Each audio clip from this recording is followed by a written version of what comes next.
Amém, irmãos? Hoje nós continuaremos estudando o glorioso Evangelho do Senhor Jesus Cristo a partir da Epístola de Paulo, primeira Epístola de Paulo aos Coríntios, capítulo 13, versículos 1 a 13.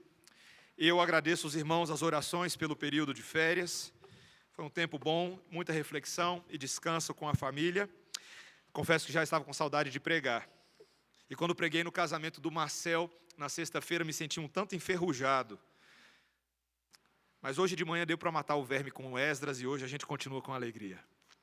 Nós vamos ler a palavra do Senhor, 1 Coríntios capítulo 13, versículos 1 a 13. Eu peço a você que preste bastante atenção na leitura das Escrituras Sagradas, lembrando que essas palavras não são palavras de Paulo apenas para um público distante, são palavras do Espírito Santo registradas para nós hoje, nesta noite. Que o Senhor fale aos nossos corações, assim diz o primeiro versículo. Ainda que eu fale as línguas dos homens e dos anjos, se não tiver amor, serei como o bronze que soa ou como o símbolo que retine. Ainda que eu tenha o dom de profetizar e conheça todos os mistérios e toda a ciência, ainda que eu tenha tamanha fé a ponto de transportar montes, se não tiver amor, nada serei. Ainda que eu distribua todos os meus bens entre os pobres, e ainda que entregue o meu próprio corpo para ser queimado, se não tiver amor, nada disso me aproveitará. O amor é paciente, é benigno. O amor não arde em ciúmes, não se ufana, não se ensoberbece, não se conduz inconvenientemente, não procura os seus interesses, não se exaspera, não se ressente do mal, não se alegra com a injustiça, mas regozija-se com a verdade. Tudo sofre, tudo crê, tudo espera, tudo suporta. O amor jamais acaba, mas havendo profecias, desaparecerão. Havendo línguas, cessarão. Havendo ciência, passará. Porque em parte conhecemos e em parte profetizamos. Quando, porém, vier o que é perfeito, então o que é em parte será aniquilado. Quando eu era menino, falava como menino, sentia como menino, pensava como menino. Quando cheguei a ser homem, desisti das coisas próprias de menino. Porque agora vemos como em espelho, obscuramente. Então veremos face a face. Agora conheço em parte. Então conhecerei como também sou conhecido. Agora, pois, permanecem a fé, a esperança e o amor. Estes três. Porém, o maior destes é o amor. Vamos orar. Senhor Deus, queremos aprender do Teu amor nesta noite.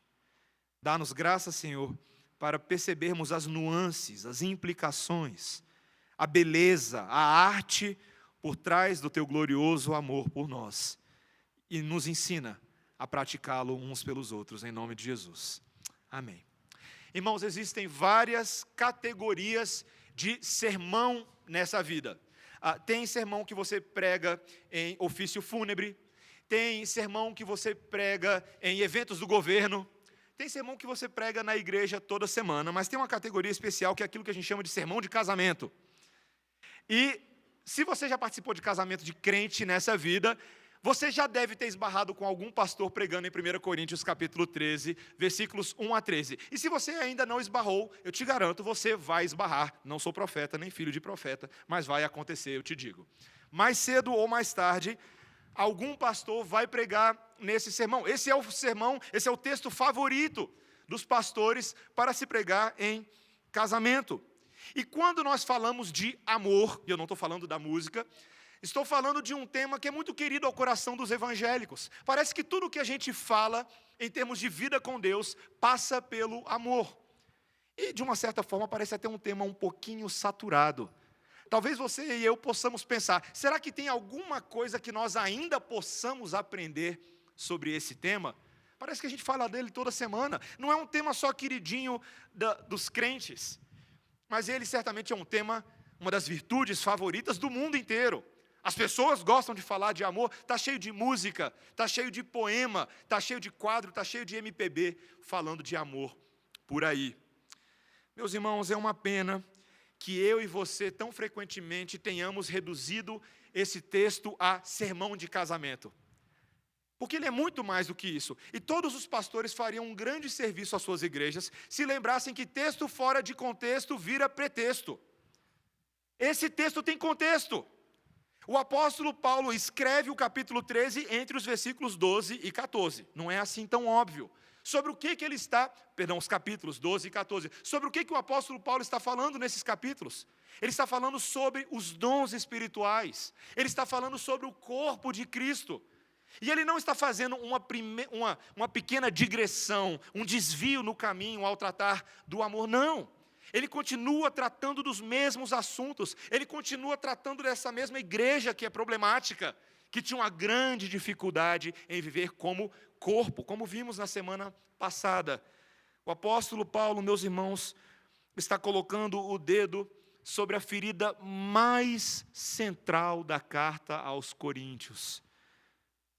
Aquele problema que está somatizando todos os outros problemas de relacionamentos entre esses irmãos. Alguns comentaristas realmente acham que o capítulo 13 de 1 Coríntios é o grande capítulo central desta carta.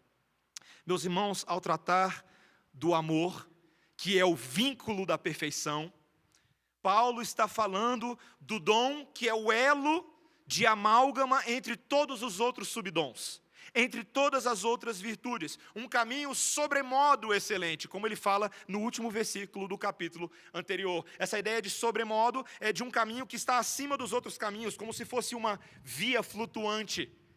Você não pode entender o que está lá embaixo se você não trilhar esta via de cima. E apesar de, meus irmãos, o amor aqui ser tratado como um dom espiritual, ele não é um dom no sentido de que ele é só dado a alguns. Este é um dom para todos. Este é um dom para a igreja toda, e nenhum poderia apresentar uma desculpa de não se tornar um doutor na universidade do amor. Todos nós devemos amar e amar muito bem. O tema do amor, ele também é muito querido no estudo teológico, histórico das igrejas reformadas e também no estudo filosófico, e sempre aparecem 3 expressões em latim que têm sido utilizadas para nós entendermos os efeitos e o conceito do amor para nós. 3 expressões que vão nos ajudar a navegar nas águas desse texto. Indigentiam amore, a ausência do amor, versículos 1 a 3, nós vamos ver. Coram, amor, presença do amor, os versículos 4 a 7. Emaneat, amor, a permanência deste amor, os versículos 8 a 13. A ausência do amor, presença do amor e a permanência do amor. Versículo 1. Ainda que eu fale as línguas dos homens e dos anjos, se não tiver amor, serei como bronze que soa ou como símbolo que retine. Ainda que eu tenha o dom de profetizar e conheça todos os mistérios e toda a ciência, ainda que eu tenha tamanha fé a ponto de transportar montes, se não tiver amor, nada serei. E ainda que eu distribua todos os meus bens entre os pobres, e ainda que entregue todo o meu próprio corpo para ser queimado, se não tiver amor, nada disso me aproveitará.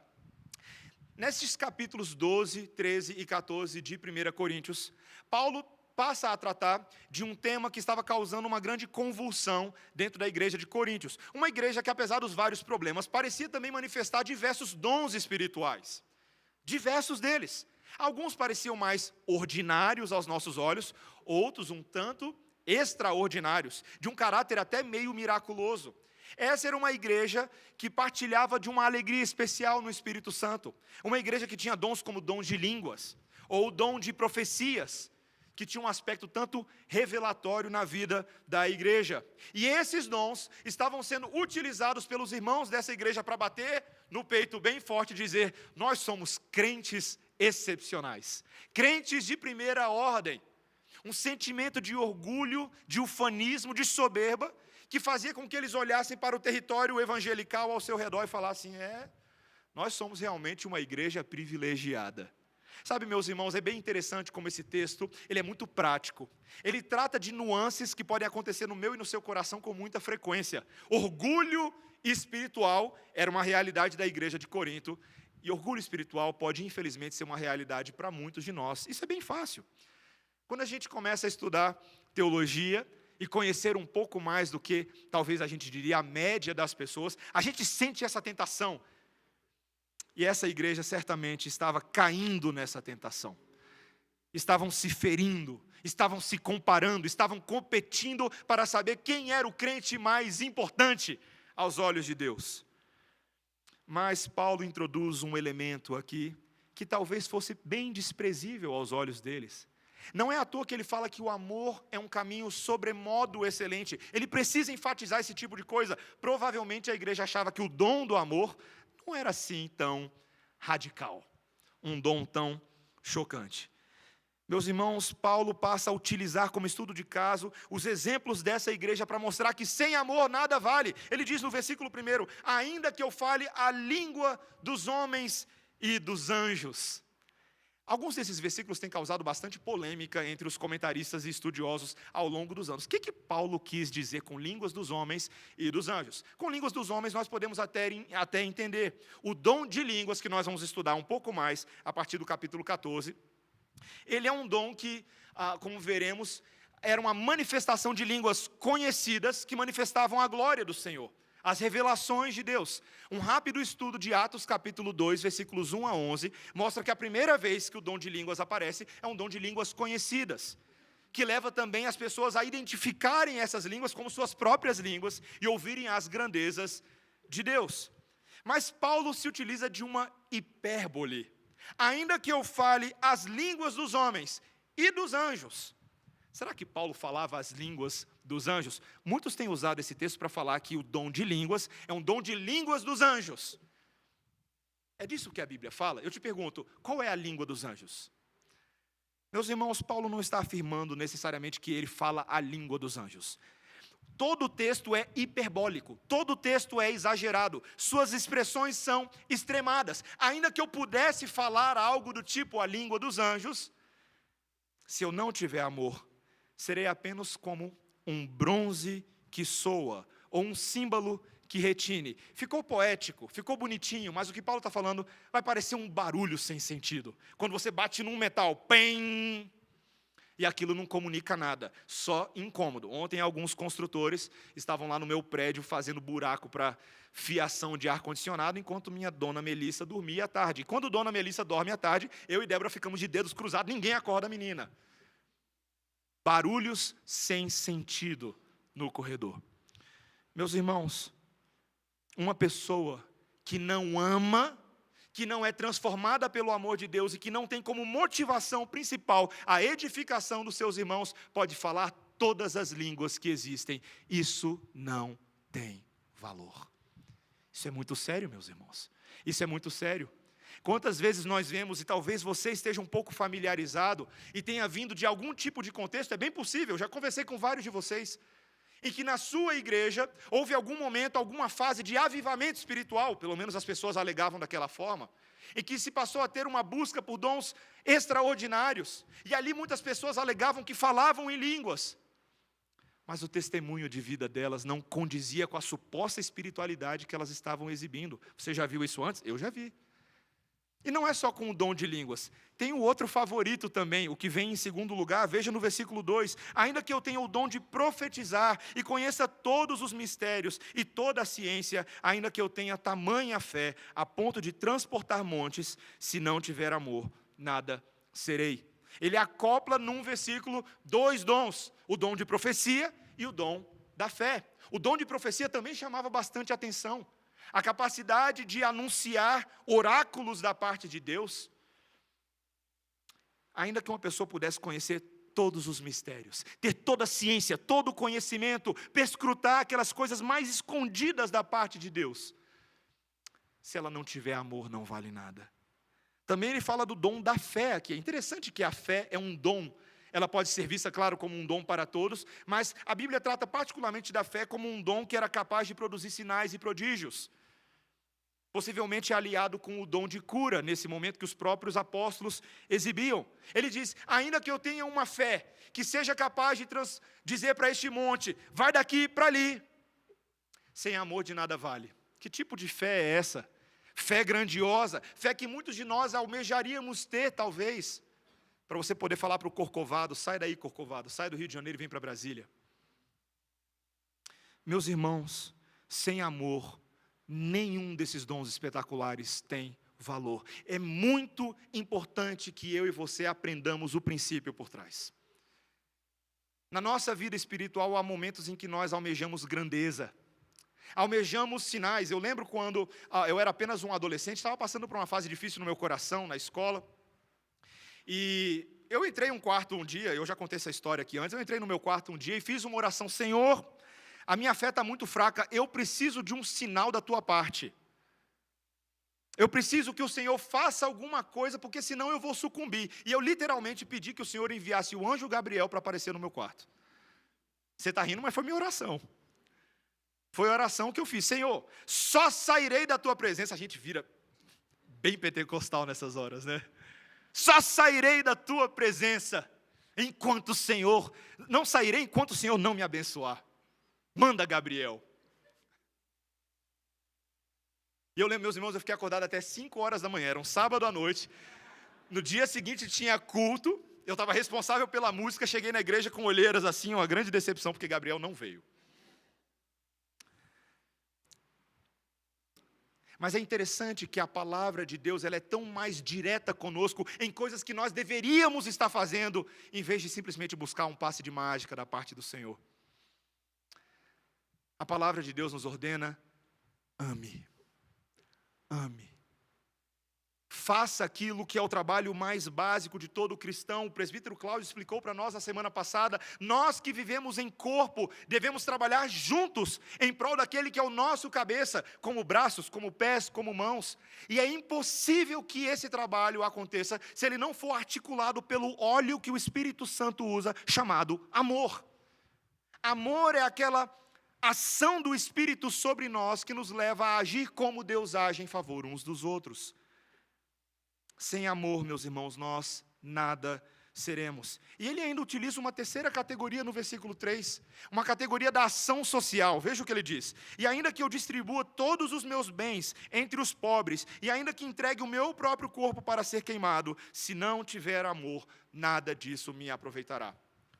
Assim como nos nossos dias, naqueles dias, esse altruísmo social, essa ação social era muito bem vista na sociedade grega. Homens que eram ricos, verdadeiros detentores de posses, gostavam muitas vezes de exibir suas capacidades diante da sociedade com atos públicos de benfeitoria. Eles faziam questão de noticiar isso de todas as formas. Ainda que alguém fosse capaz de dar todos os seus bens entre os pobres, e ainda que entregasse o seu próprio corpo para ser queimado, essa é uma expressão fortíssima do apóstolo Paulo. Se não tiver amor, nada disso se aproveitaria. Sabe, meus irmãos, é importante a gente gastar um segundo com isso. Ação social, muitas vezes tem sido valorizada na nossa sociedade como uma virtude por si só. As empresas hoje adotam no seu marketing várias políticas sociais que demonstram que elas são humanamente inclinadas. Que elas entendem a necessidade não só de vender, mas de cuidar das pessoas. Mas muitas vezes a motivação não é das melhores. E eu vou fazer aqui, meus irmãos, um exemplo para nos provocar e para doer um pouquinho dentro de nós. Nós estamos vendo Brumadinho, mais uma tragédia natural que choca o nosso país. Ontem mesmo eu estava vendo a imagem da câmera frontal, a que pegou o momento em que a barragem se rompeu. E é assustador. Eu não consegui assistir aquilo mais do que uma vez. É um terror. E nós estamos vendo, de alguma maneira, muitas pessoas no nosso país se mobilizando voluntariamente, bombeiros, pessoas das regiões próximas, pessoas distantes, tentando fazer algo por Brumadinho.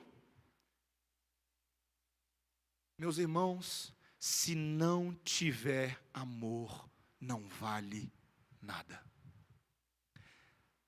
O que é triste é pensar que pessoas estão utilizando o Brumadinho como momento para jogadas políticas, estão utilizando o Brumadinho para aparecer na frente das câmeras.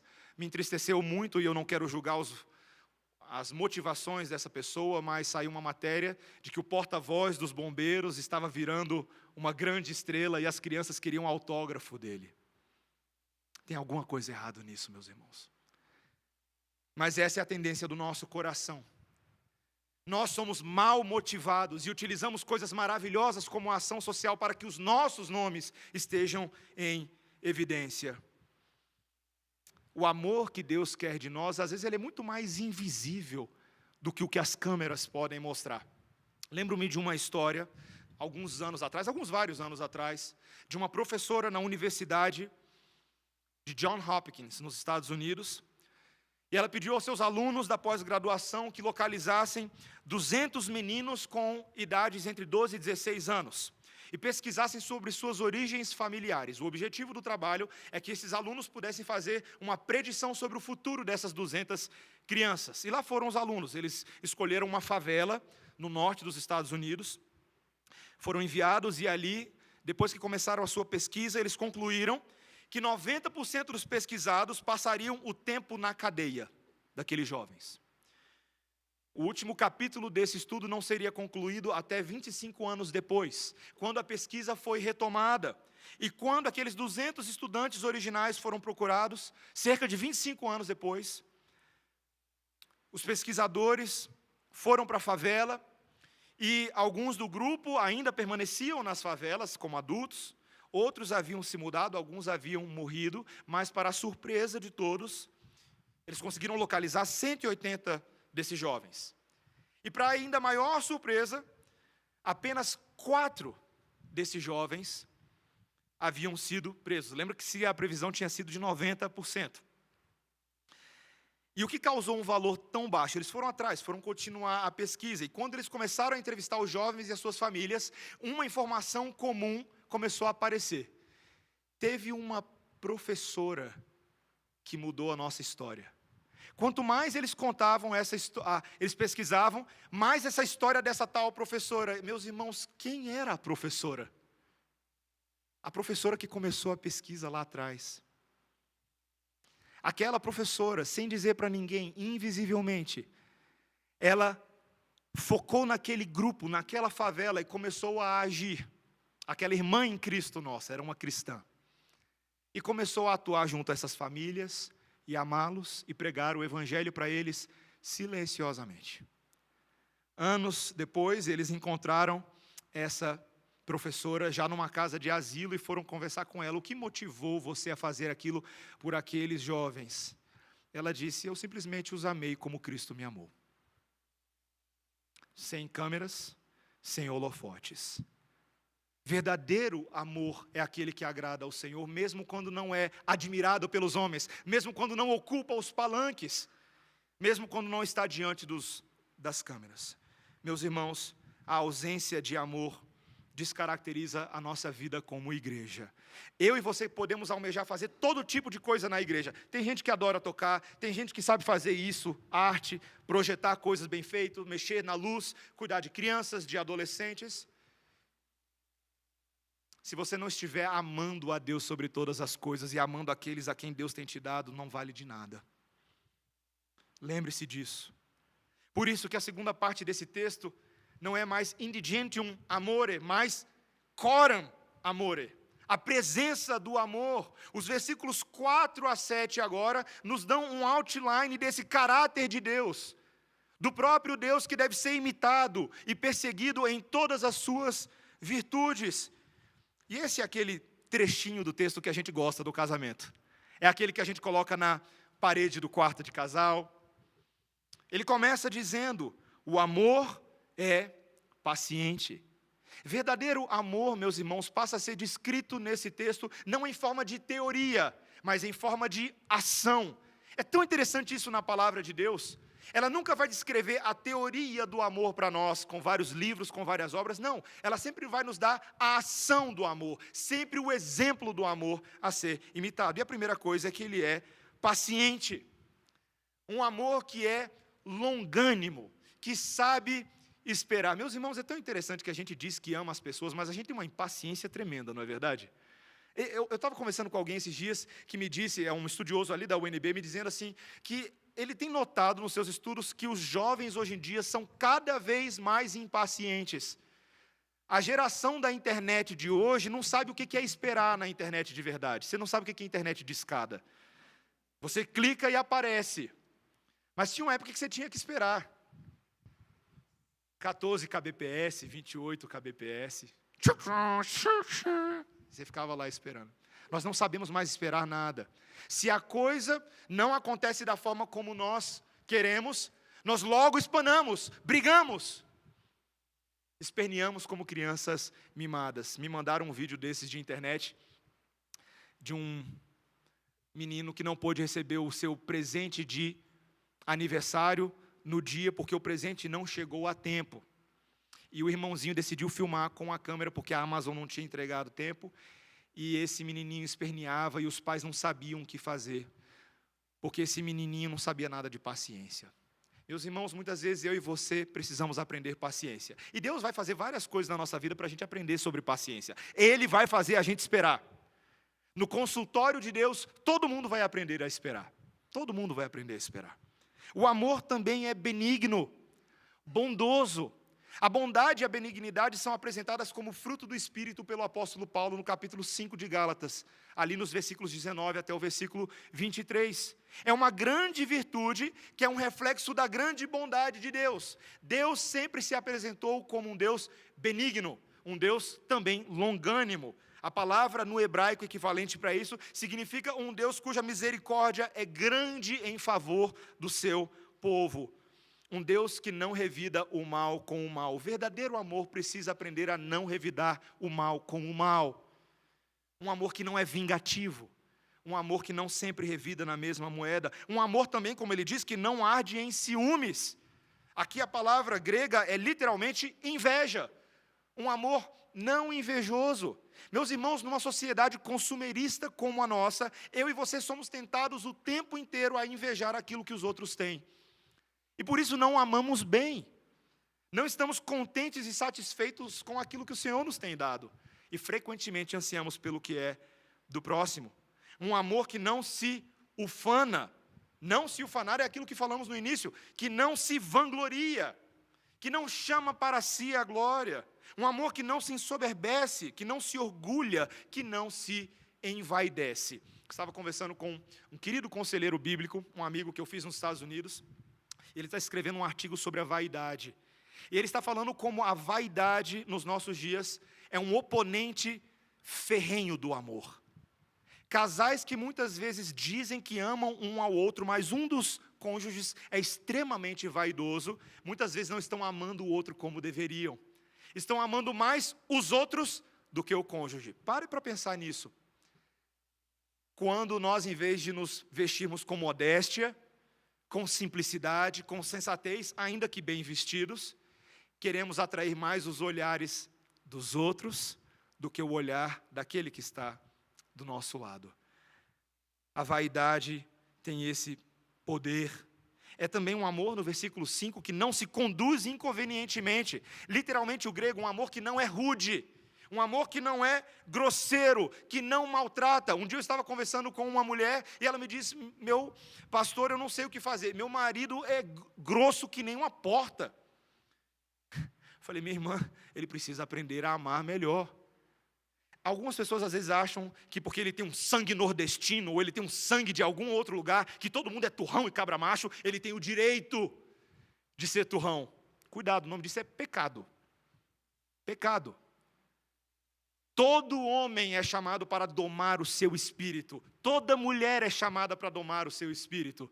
Nenhum de nós, com a desculpa de sermos autênticos, eu sou genuíno, pode sair falando palavrão e o que bem entende. Não é assim que a coisa funciona. Verdadeiro amor não se conduz inconvenientemente. Ele não maltrata as pessoas. Ele também não procura os seus interesses. Ele não é egoísta. Verdadeiro amor, meus irmãos, é uma batalha contra o egoísmo inerente a nós.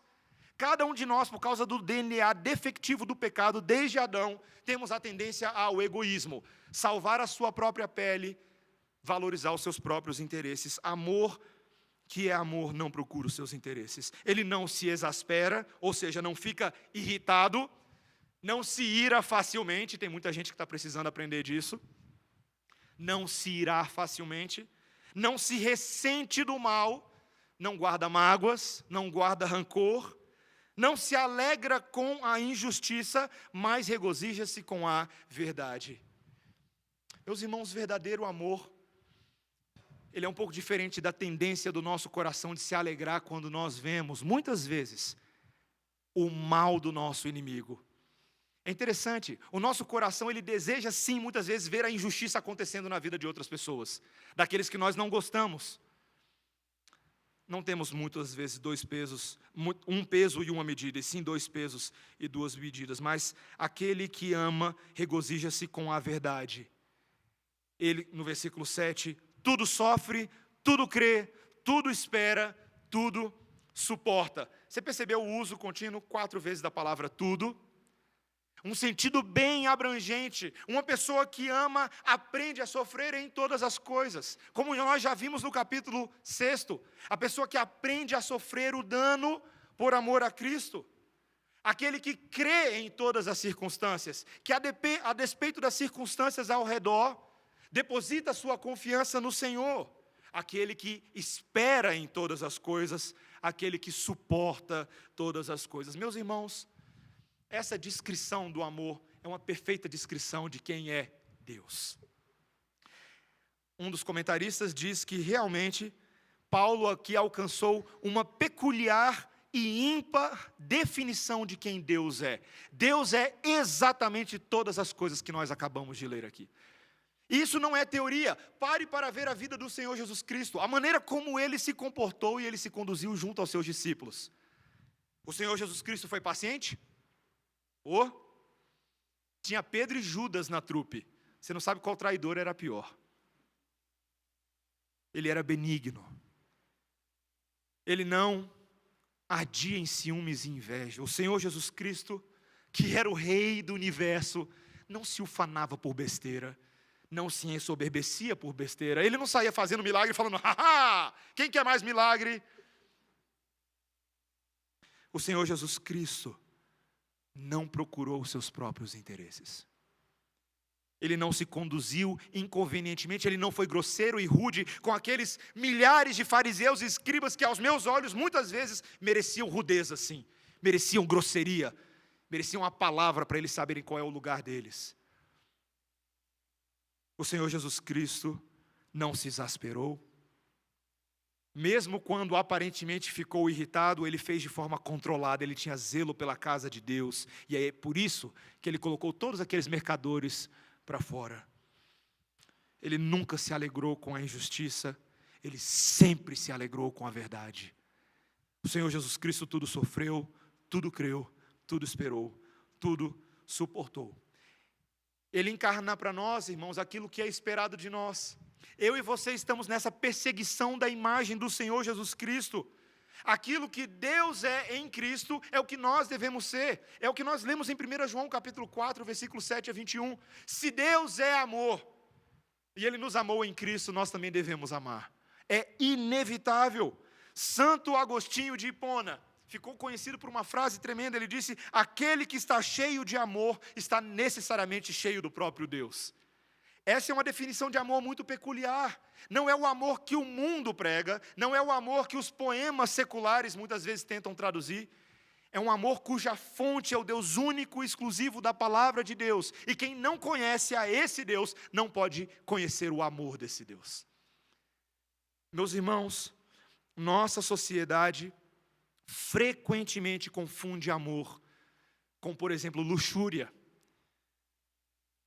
Luxúria é uma paixão desgovernada, um amor que não tem moralidade, que para suprir os seus próprios desejos, está a fim até de ferir os parâmetros de Deus para a família, para o relacionamento conjugal.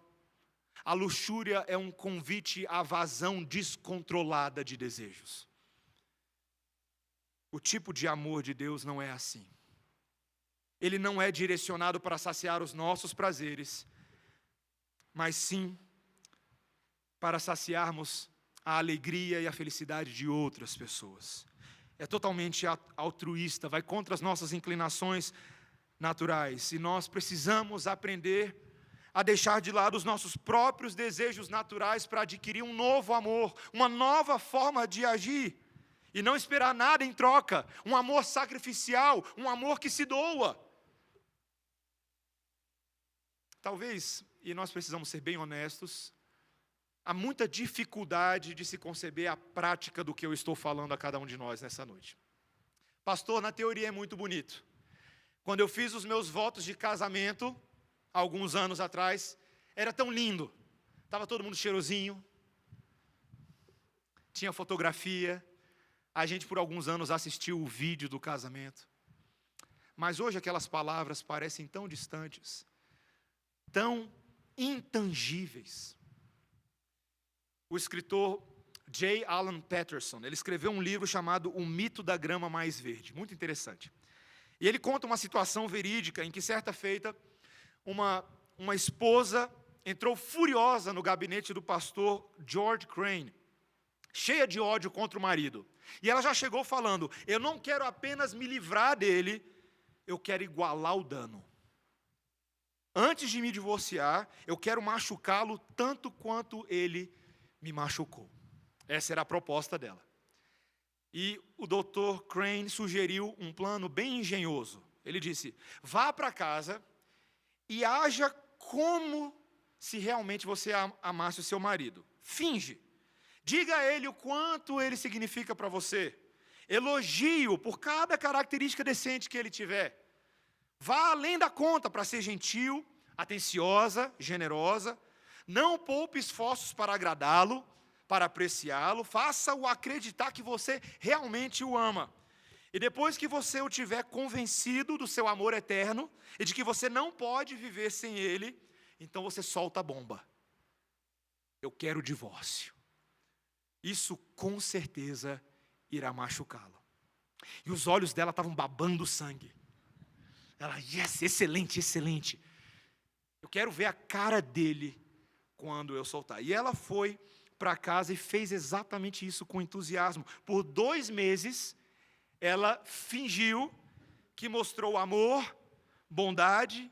Ela ouviu seu marido, ela se doou ao seu marido. Ela encorajou ele quando ele estava triste. Ela partilhou da mesa e da cama com ele. Tudo agindo como se. Passado um tempo, quando ela não retornou ao gabinete do Dr. Crane, ele decidiu ligar. E aí, você está pronta agora para se divorciar? E ela responde: divórcio? Você está doido, eu amo aquele traste. Suas ações mudaram seus sentimentos. Seu movimento gerou envolvimento. Meus irmãos, amor não nasce em sentimento, ele nasce em obediência. Se você for esperar sentir para agir, você nunca vai agir.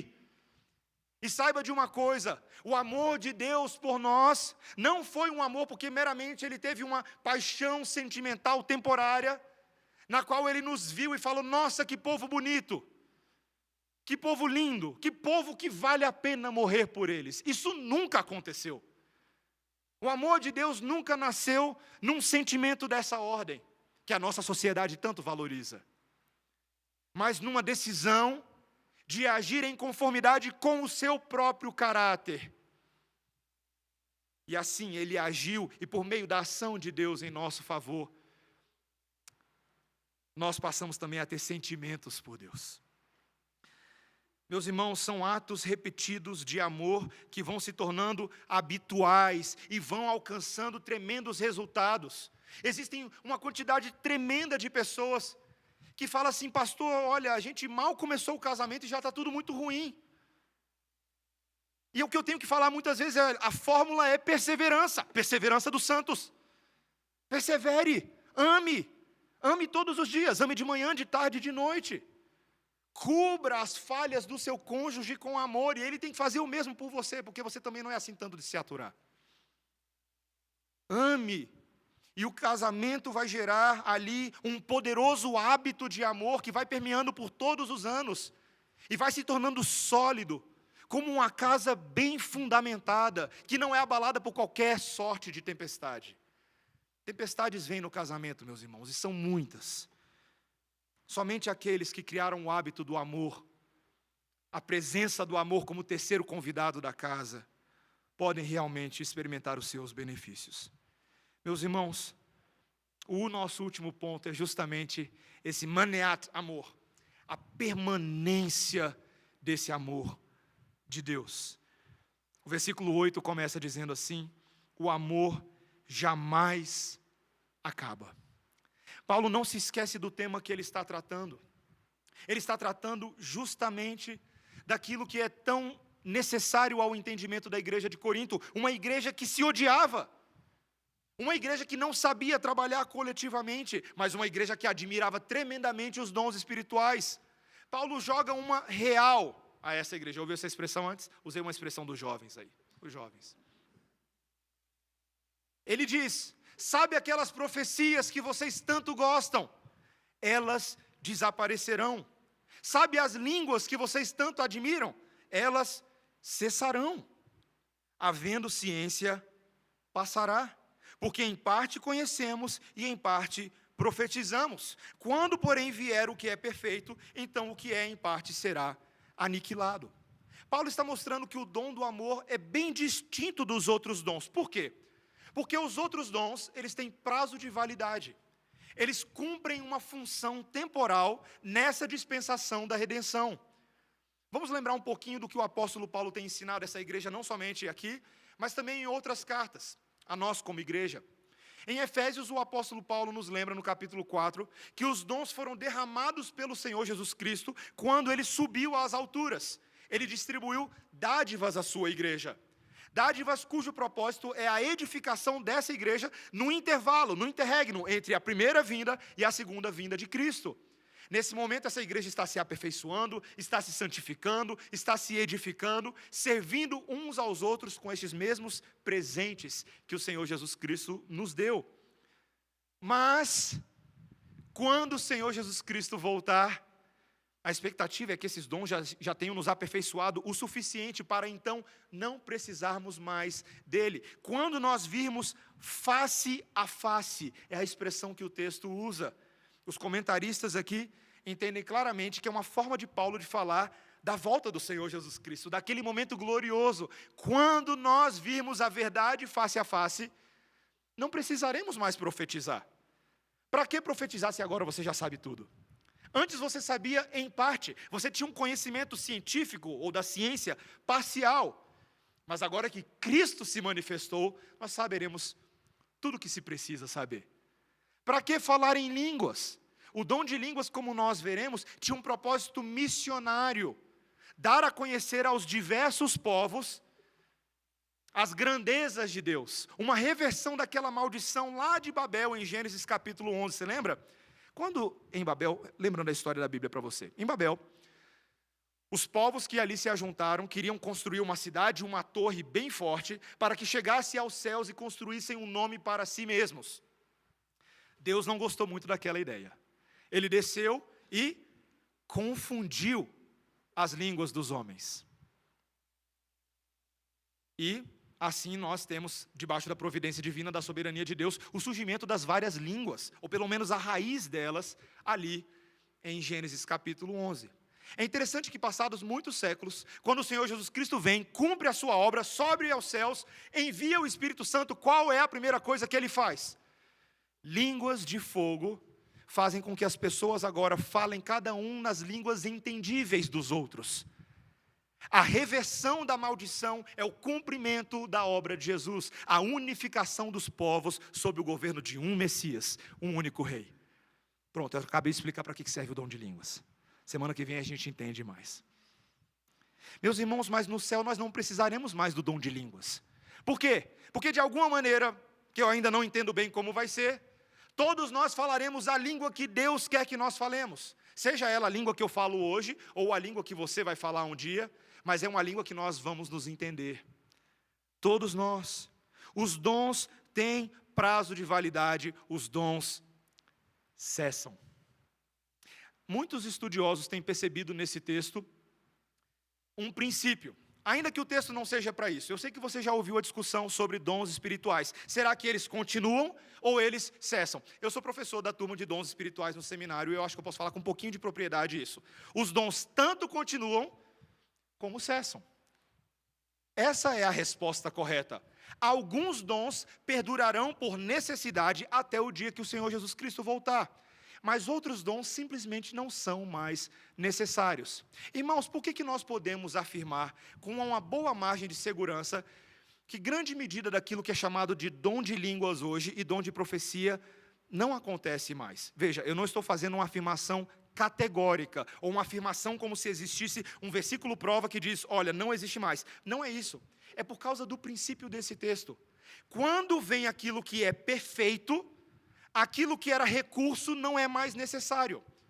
E vários estudiosos têm entendido que, a partir do momento que o cânon das Escrituras cessaram, todos os dons que eram de caráter revelatório e normativo para a igreja não são mais necessários. Por quê? Porque a palavra de Deus completa de Gênesis a Apocalipse é a profecia superior. Ela nos dá tudo o que nós precisamos para viver piedosamente nesse mundo. Por isso, meus irmãos, que nós afirmamos que não há mais uma necessidade assim tão premente para dons de caráter revelatório, em parte dom de línguas e em parte o dom de profecia. Ah, pastor, isso explica todo o dom de línguas e todo o dom de profecia? Não necessariamente. A minha posição, meus irmãos, é que quem controla essas coisas é Deus, não somos nós. É Ele quem determina como acontece ou não. Mas a verdade é que eu e você agora não temos mais a necessidade de novas revelações, porque Cristo Jesus já foi plenamente revelado na palavra de Deus. E nós podemos suficientemente estar supridos para o resto dos nossos dias. Mas o texto não é sobre cessacionismo ou continuismo. O texto é sobre o amor. O último versículo diz, agora, pois, permanecem a fé, a esperança e o amor. Estes três, porém, o maior destes é o amor. Meus irmãos, para a vida eterna, nós precisamos somente daquilo que perdura, daquilo que de fato é necessário. Nós amamos neste momento e, curiosamente, nós continuaremos amando para sempre. Nós não cessaremos de amar quando vermos o nosso Deus face a face, pelo contrário, teremos ali a expressão mais plena de amor, a poesia mais bela de todas, exposta diante dos nossos olhos. Uma vez eu estava conversando com uma moça que estava bastante preocupada com a volta de Jesus pelo seguinte motivo: pastor, quando eu chegar no céu, eu não vou estar mais casada com meu marido? Essa foi a pergunta dela. Eu falei, opa, pergunta boa. Eu falei, olha, minha irmã, pelo que os evangelhos dizem, lá no céu realmente não há mais uma estruturação social que é baseada em casamentos. E ela ficou muito triste com aquilo. Eu perguntei, por que você está triste? Ela falou, porque eu queria estar casado com meu marido. Aí eu, como que estivesse fazendo uma coisa errada, olhei para um lado, olhei para o outro e falei para ela, você vai ter um marido melhor. Ela ficou um pouquinho assustada, ela não entendeu bem no início. Eu falei para ela, pode falar para o seu marido que você vai ter um marido melhor. Porque ele também vai ter um marido melhor. Nós, como igreja, noiva do Senhor, estaremos casados para sempre com o nosso Messias. Meus irmãos, 1 Coríntios capítulo 13 é sim sermão de casamento. Do casamento celestial que eu e você tanto ansiamos, a consumação de todas as coisas. Quando não mais eu e você viveremos ansiosos porque os nossos casamentos aqui não funcionam tão bem, ou talvez solteiros que ansiam tanto para se casar. Meus irmãos, aquilo que nós temos em Cristo é um casamento muito superior. E é também um casamento que nós temos uns para com os outros. Eu e vocês em Cristo Jesus temos a expressão do sangue derramado, que é o sangue da aliança. A aliança que eu e você utilizamos em torno dos nossos dedos espirituais não é de ouro, é de sangue. E não há amor, meus irmãos, que se compare ao amor do nosso noivo por nós. Uma última história de um período que vem antes da época que se inventaram vacinas. Uma história bem famosa. Um médico lidando com uma menina em situação terminal, olha para ela no leito e ele sabia que a única esperança daquela moça era receber sangue de alguém que tivesse se recuperado exatamente da mesma doença que ela. Era assim na época que não tinha vacina. E rapidamente o médico encontrou a família ansiosa, e a família sabia que o menino já tinha se recuperado daquela doença. O irmãozinho mais novo, o irmãozinho caçula. E eles se ajoelham ao lado daquela criança, do menino, e fala: Johnny, a sua irmã precisa do seu tipo de sangue para deixá-la bem. Você estaria disposto a doar seu sangue para que ela possa viver? E os olhos do menininho ficaram imensos, meu irmão. Meus irmãos, ele ficou morrendo de medo. O médico ficou observando aquele medo do rapaz, deu aquele nó na garganta, ele hesitou, apenas o tempo suficiente para engolir aquele nó e falar: tá bom, eu farei isso. E depois que a quantidade de sangue necessária foi retirada do braço do menininho, ele ficou ali quietinho por alguns minutos, conforme havia sido instruído pelo médico, e então ele se levantou, sorrateiramente foi até o médico e perguntou bem baixinho: doutor, quando é que eu vou morrer? Meus irmãos, só então aquele médico percebeu a extensão do sacrifício que aquela criancinha tinha feito. Ele tinha oferecido a própria vida dele pela irmã, ele achou que ele ia morrer. Certa feita, meus irmãos, o Senhor Jesus Cristo declarou que não existe maior amor do que esse.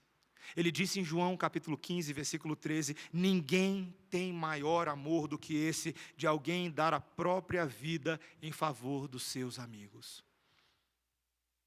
O amor do Senhor Jesus Cristo por nós não é teórico, Ele deu a vida por nós. Ele se entregou, todo o seu sangue é poderoso para nos limpar do pecado e das trevas. Ele fez isso. Meus irmãos, eu e você não temos opção de não amar, e a barra é bem alta mesmo. O Senhor Jesus Cristo disse que nós seríamos conhecidos no mundo quando amássemos uns aos outros como Ele nos amou. É assim que eu e você testemunhamos, com amor pleno, sacrificial, doutrinário, incondicional de Cristo. Que esse sermão de casamento, meus irmãos, nos encoraje nesse dia. Eu e você devemos fazer isso uns pelos outros. É hora de eu e você começarmos a pensar: será que temos amado os nossos irmãos como Deus nos ama? Pense nisso, eu te dou 2 segundos para você pensar. Você tem amado verdadeiramente as pessoas como o Senhor Jesus Cristo te ama? Certamente eu e você ficaremos aquém da resposta. Mas louvado seja o Senhor, porque podemos começar a fazer diferente hoje mesmo, agora mesmo, saindo aqui da igreja. Você pode começar a demonstrar muito mais intencionalmente a esperança de Cristo em você pelo seu próximo, entregando-se uns pelos outros. Que o Senhor nos abençoe, meus irmãos, que Ele nos dê essa graça, essa alegria e essa responsabilidade de cumprirmos com fidelidade o amor de Cristo. Amém? Vamos orar. Santo Deus, nós queremos, em primeiro lugar, exaltar a Tua glória e santidade. Tu és Deus amoroso, um Deus que se condescendeu a todas as nossas fraquezas e as nossas enfermidades. Cristo se assemelhou a nós para fazê-lo. Ele cobriu nossas fragilidades, Ele nos amou como nós éramos, Ele nos incentivou nas nossas virtudes, Ele aliviou as nossas necessidades, Ele se regozijou com a nossa amizade, Ele negligenciou a nossa indelicadeza, Ele perdoou a nossa malícia, e Ele se fez pobre como nós somos pobres. Senhor, não há maior amor do que este. E Senhor, obrigado porque não há apenas exemplo, há mandamento de Deus, que amemos como Cristo ama. Senhor, ajuda-nos, muda o nosso coração, muda a nossa disposição, Senhor. Ajuda-nos a não termos vergonha do nosso chamado de amar com intensidade. Queremos fazê-lo, Senhor, para representar-lhe bem e sermos agradáveis e prazerosos a Ti. É o que nós te pedimos, Senhor, em nome de Jesus. Amém. Vamos ficar de pé, irmãos? Vamos cantar